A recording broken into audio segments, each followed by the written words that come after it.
High, আমি নুরি। আজকে বানাবো মিষ্টি কুমড়ার সাথে গুঁড়া চিংড়ি মাছের একটা মজাদার একটা তরকারি।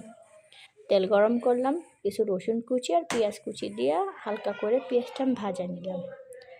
ভাজার পর 1 চামচ মরিচ বাটা, 1 চামচ আদা রসুন, 1 চামচ পেঁয়াজ আর কাঁচামরিচের বাটা, অল্প একটু হলুদ গুঁড়ো, লবণ, তারপরে দিয়ে হালকা মশলাটাকে সুন্দর করে ভাজা ভাজা করে দিয়ে ওইটার ভিতরেই চিংড়ি মাছটা ঢেলে দিব।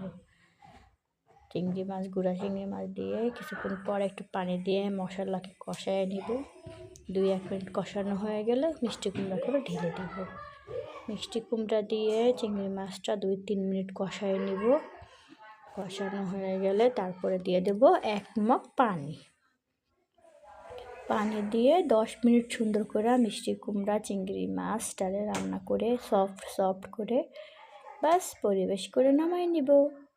হয়ে গেছে আমার চিংড়ি মাছের মিষ্টি কুমড়ার ঝোল।